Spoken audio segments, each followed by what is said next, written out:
Hello everyone and welcome to the SATS briefing for parents of children in Year 6. This is just a recording of the parents meeting that we held in the hall and via Teams on Thursday evening. So if you didn't attend one of those sessions, then this is for you. If you were able to attend on Thursday evening, then you don't need to watch this because it is just a repeat of the same information. So the purpose of this meeting is just to inform you of the dates and the arrangements for this year's SATS test, which all of the children in Year 6 will be taking. We'll also explain how the children's tests will be marked and scored and how these scores will be reported to you. And we'll also explain what the children are going to be tested in and what the papers and questions look like so that you're aware of ways in which you can support your children in the run-up to SATS. So first of all, what are SATs? Well, SATs stands for Standard Assessment Tests, and they are statutory tests that are to be taken by every child in England at the end of Year 2 and at the end of Year 6. And they give a measure of their attainment at the end of each key stage. Now, due to the pandemic, the SATs haven't gone ahead in the last 2 years. I think the last year they were taken was in 2019, but the government have announced that they will definitely be going ahead this year for the children in Year 6. The SATs test the children's knowledge and understanding in maths and English, and the data is then used to compare the children's attainment in these subjects with other 11-year-olds across the country. And the children will be tested on their knowledge and skills from across the whole of Key Stage 2, so that's from Years 3 to 6. It doesn't just test their learning from Year 6. Because the SATs tests are statutory, it is really essential that all of the children are present for the test during SATs week. So the next few slides just go through the dates and the arrangements for SATs week. So you can see here the timetable, and the SATs will begin on the week beginning Monday the 9th of May, and they will run throughout that week until the Thursday. There will be no test on the Friday. That was a nice day reserved for celebrating the fact that they are all over. On Monday, the children will have a grammar and punctuation test, and that will be followed by a separate spelling test. On Tuesday, they will have their reading test. On Wednesday, they will have 2 maths tests. There's an arithmetic paper, followed by a reasoning and problem solving paper. And then on Thursday, they will have their final maths test, which is another reasoning and problem solving paper. You'll notice that there is no test in writing. However, the children will be given a teacher assessment judgment for their writing, which is likely to be externally moderated this year, but I will go through that a little later in the presentation. So a few other details that you might want to know about SATs week. So the vast majority of the children will take the test sitting in the hall. There will be a smaller group of children who work in classrooms close to the hall, and the reason for that is some of our children do get really anxious and overwhelmed by test situations and would really benefit from just having that smaller environment. But wherever your child is sat to do their tests, they will all have their own individual table, and it will be exactly the same conditions for all of the children. There will be a small number of children who will have an allocation of 25% extra time, and that is purely for those children who have been identified as having a specific learning need that requires them to have additional time in the test. Those needs might be that they have a reading difficulty where they aren't able to read age-appropriate texts at a rate of 90 words per minute, or they might have a diagnosis of dyslexia where 25% extra time might be beneficial to them to help improve their mark. There are also a small number of children who might really benefit from having a short break in between, within their tests, and that's beneficial for those children who struggle to stay on task for longer periods of time, and just having a short break, a 2-minute run around, a breath of fresh air, a drink of water might help to refocus them for the second half of the test. And then finally, in the grammar and the maths papers, the children can have the questions read to them, but they must put their hand up to ask us to read to them. We're not allowed to just walk around and read to them without having been asked. So we are strongly encouraging all of the children to put up their hand and have the questions read to them if they're not sure at all about something, because as we've practiced assessments throughout the year, it significantly improved their understanding of certain questions if they just have somebody read the question to them. So if you can reinforce that message at home to put their hand up so that we can come round and read the question. So the next few slides are just talking about how the SATS results will be marked and how you will receive your child's SATS results.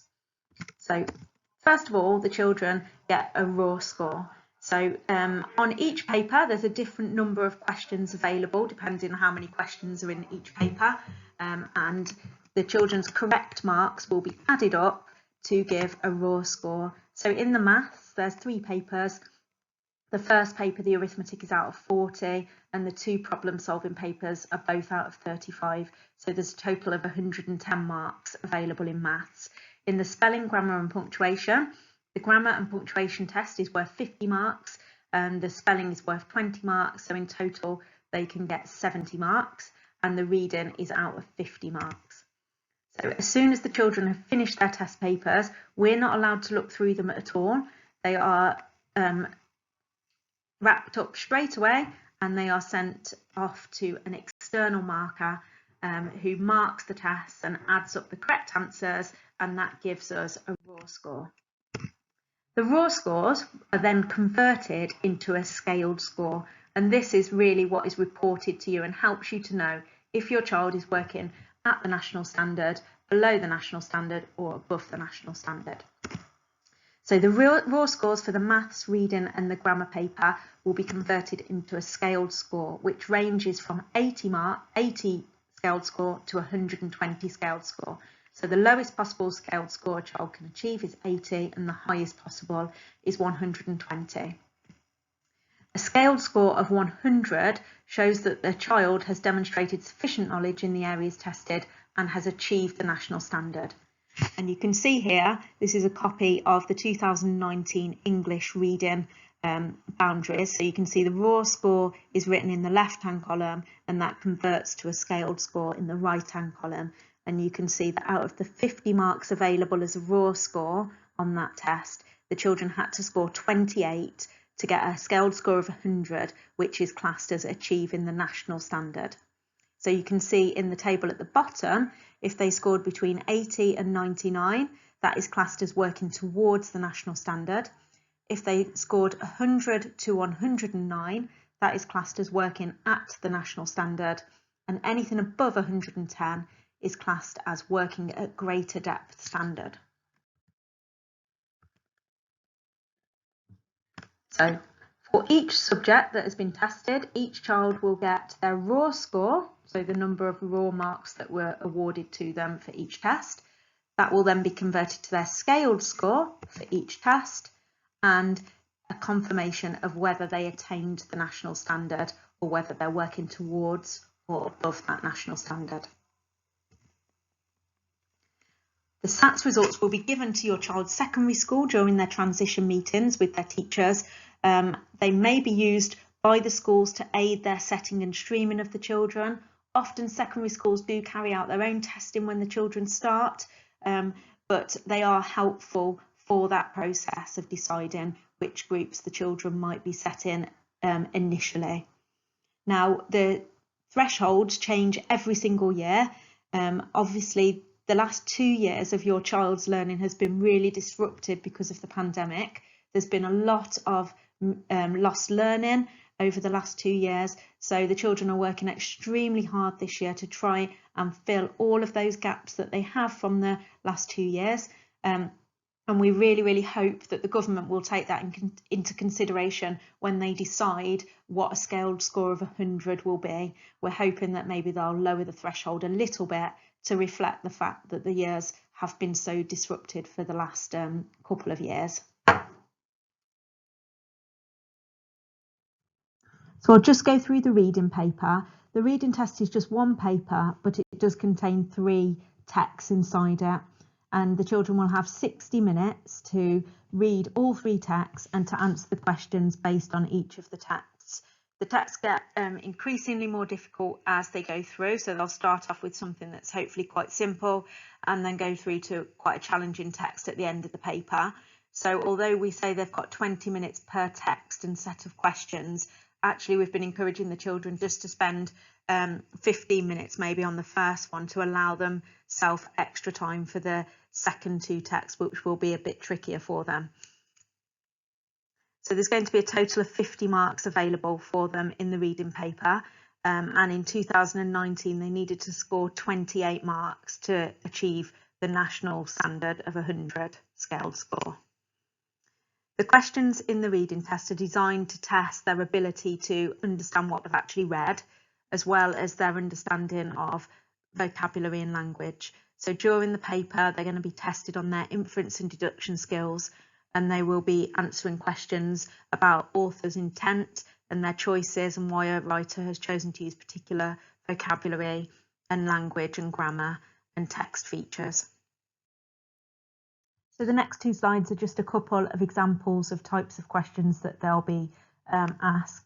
So this one here has a real heavy focus on inference. It's asking the children to look at the behaviour and the interaction of a character with her grandmother to show how that is suggesting that the character is stubborn, and they need to give 2 different points for that. So that is their ability to kind of use the clues in the text and read between the lines. And then this question is a typical vocabulary or language question where they're asked why the writer has chosen to use a specific word and what it kind of means in context of the sentence or the paragraph and what it's trying to show the reader. So now we'll just have a little look at the grammar, punctuation and spelling test. So the spelling test is 20 words which lasts about 15 minutes. And a separate test is then given on grammar, punctuation and vocabulary. And that test is 45 minutes long and requires short answers and also some multiple choice. The marks for the grammar paper and the spelling test are added together, and that will give a raw score for grammar, punctuation and spelling, and that will then be converted to a scaled score. And in 2019 the children had to score 36 out of 70 in order to achieve the scale score of 100, which we know is the national. So in the grammar and punctuation test, the children are obviously going to be tested on their understanding of grammar and punctuation, and that includes things like tenses and word classes and their knowledge of synonyms and antonyms and things like that. So some typical questions from the spelling, grammar and punctuation test are things like this. They might be asked about the active voice and the passive voice or the subjunctive form. So they have to have a really good understanding of what grammatical terminology means to be able to apply it to the questions that they're being asked. So they need to be confident with all the different words and terms that are used in grammar. There's also obviously a focus on punctuation. So in this question you can see that they're asked to insert the punctuation correctly into sentences, and that will be a whole range of punctuation: colons, semicolons, brackets, parentheses, commas, apostrophes, all sorts of different punctuation that they need to be familiar with and confident at using and applying. And then there might be questions to do with standard and non-standard English. So the spelling test, the children will have 20 spellings, and the spellings will be off the 3 and 4 or the 5 and 6 spelling list. So they'll be testing a range of spellings across all of those, and they will also be testing the year 5 and 6 spelling patterns. And obviously the children have been learning their spellings weekly, which have included words off all of these spelling lists and the year 5-6 spelling patterns. So those are the words that your children should know from year 3 and 4, and these are the words from year 5 and 6. And we did give those sheets out at curriculum evening, so the children should all have copies of those at home, but obviously we are able to provide those again should they need them.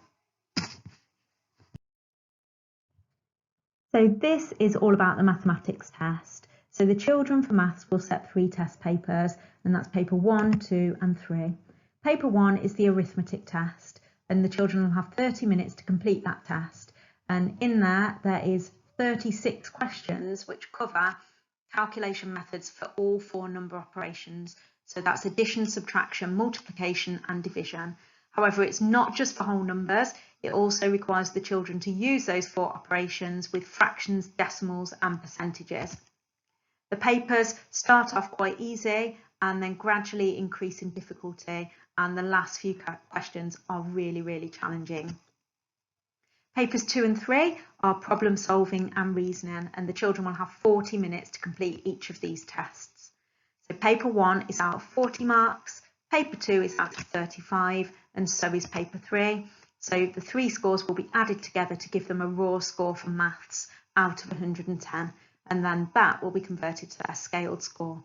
And in 2019, the pupils needed to get a raw score of 58 in order to achieve the scaled score of 100, which is the national standard. So this is just a few examples of the types of questions that they might be asked on the arithmetic paper. So they might be adding, subtracting, multiplying or dividing decimals and fractions, finding percentages of numbers, and doing long multiplication and long division. And the target really, if the children are aiming to be on track or get a scaled score of 100, is 32 out of 40. And these are just a couple of the types of questions that they're going to get on papers 2 and 3, the reasoning and problem solving. So they're going to get lots of word problems that involve them to apply their calculation skills in context, as well as questions that ask them to explain their reasoning and understanding of a mathematical concept. And then they will have other questions based on other mathematical concepts such as ratio and proportion, shape, space and geometry, like this one, which is about coordinates, and questions about data and statistics, which could be presented to them in pie charts, line graphs, bar charts, pictograms. So now we'll move on to the writing, and as I mentioned before, there's no formal test in writing, but instead the children will be given a teacher assessment judgment, and that will either be working towards the national standard, working at the national standard, or working at greater depth within the national standard. And it's very likely that our school this year will be moderated in writing, because it has been such a long time since we were actually externally moderated in year 6. So we are expecting that to happen this year, and we will find out if we're being moderated on the Friday of SATS week, actually Friday the 13th of May. The moderators will select 15% of the children at random from year 6 to assess, and they will take a selection of those children's work, usually about 6 to 8 pieces, and they will use the interim teacher assessment framework to assess that work against, and they are basically checking that our teacher judgments are correct. So they won't work with the children, they won't speak to the children, they will purely just look at their work and see if they agree with the judgment that we gave them. And the writing assessment is always based on what the children produce in their day-to-day lessons across the whole of year 6. So moderators will want to look at their English books, but they will also collect in their science, RE and theme books, because obviously there are examples of fantastic writing in those books as well for each of the children. So the children all have CGP books, which Mr. Medea bought at the beginning of the year, and he bought ones for grammar, punctuation and spelling, and he also bought ones for maths. So the children should have a red maths book and a white question book, and they should also have a purple grammar book and a white question book as well. And in those, the coloured books are the ones that they should be using to really revise the concept. So all of the content in there are the things that they could possibly be tested on. So if there's things that the children are particularly struggling with, I would highly recommend that they use their revision guides to find those specific areas and have a good read through and fill in the questions that are related to those pages in their white books. And that will really help them with their revision and to become a little bit more confident with those concepts. Also, the school pay for the Spellings Shed and the Times Table Rockstars subscription, so please encourage your children to use them. They've all got their passwords and login details. It's really important that they are using those things to practice their spellings and times tables. I can't emphasize strongly enough how important times tables are. The children will not be able to do the arithmetic paper at the speed that they are needed to do it if they don't know their times tables. And again, they're not able to apply their calculation knowledge to the reasoning paper if they don't know their times tables. So really, in the next few weeks, if you know your child struggles with times tables, please keep testing them. Get them on Times Table Rockstars, get them on Hit the Button on their iPads and devices and things, and really see if they can learn those before their SATs tests. So just a few details about SATs week itself. Over the course of the week, we will offer a free breakfast club from the Monday to Thursday, which we would love to see all of the children come to. And it's a really nice way for the children to begin the day and have a little chat and socialise with their friends. And it just makes sure that they're all in school in good time, that they've got time to become calm and relaxed and settled, ready for their tests. And then after breakfast, we have a short revision session based on whatever the test is for that day. And then we'll have a prayer time before we go into the hall or the classroom to do their test. We do allow the children to bring in their slippers and a cushion from home on the mornings to help them to feel really comfortable. And we also allow them to bring a small Lucky mascot that they can put on their desk next to them while they're working. However, do just make sure that these aren't too big or distracting, because there won't be that much room on their desks. Finally, just to say that we do aim to make SATs week as fun and relaxed and stress-free as possible for the children. We know that it can be really nerve-wracking, and some children get really anxious and overwhelmed by it, but we will try to keep it as fun and relaxed as possible. And the children are working incredibly hard at school, and we know that they all want to do their best, and we are very proud of the work that they're doing to revise for their SATs. We will be celebrating that they have finished on the Friday of SATs week with a nice celebration day and an after SATs party.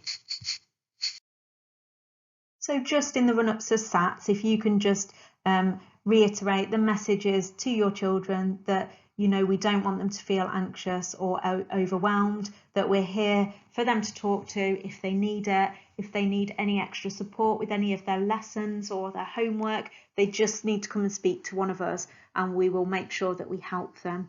So what you can do then is just make sure on SATs week that your children get a really good night's sleep before every SATs test, to make sure that they're feeling really awake and fresh on the mornings of the tests. And then during the Easter holidays, please encourage your children to do some revision for maths and for grammar and spelling and reading, because they're working so hard now to learn and revise that 2 weeks off is quite a big gap to do absolutely nothing. So if just a little bit, 15 minutes or so would do each day, just to keep some of the concepts fresh in their mind, so that when they return after Easter, we've just got those 2 weeks, they haven't actually forgotten everything. The vast majority of the children have also been invited to booster sessions, and these are designed to help them to fulfil their potential as well as to boost their own confidence. And they're either after school or during assembly time. So if they have been invited to one of these boosters that is after school, please encourage your child to attend. It is only for a few more weeks, but it would really benefit them and help them to get to the level that we think that they deserve. There will also be an Easter school run-in for some of the days during the Easter holiday, and certain children will be invited to attend this, but we will let you know more details about that if your child is invited to attend, so just watch this space. And then finally, we will be having a practice SATs on the week beginning the 28th of March. So that's not next week, but the following week. And that's called mocks. And we're going to run those in the same way that we will be running the real SATs. And that is just to give the children an idea of what to expect, and hopefully to alleviate any of their concerns or anxieties that they might have. So that is everything. Hopefully that has answered any questions that you have. However, if you do have anything else, if there was something that I didn't cover, please feel free to email me or Mrs. Davies or Mrs. O'Malley, or you can send your emails to the office and they will forward them on to us and we'll get back to you as soon as possible. Thank you very much. Bye.